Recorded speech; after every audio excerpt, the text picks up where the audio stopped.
Hey there, today we're going to look at how to use Google Meet for Teacher. So let's get started. First, open your browser and go to meet.google.com. Over here, sign in with your Google account, preferably your school account. After that, to start an instant meeting, click New Meeting and select Start an Instant Meeting. Then share the meeting link or code with your students. If you want to schedule a meeting, click New Meeting and select Schedule in Google Calendar. Over here, click Create, add your meeting details, click Add Google Meet Video Conferencing, then save the event and share the invitation link.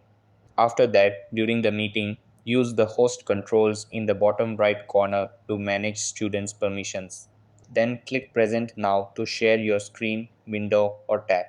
Over here, if you're sharing a video, select Share tab audio. After that, to record the session, click Activities followed by Recording.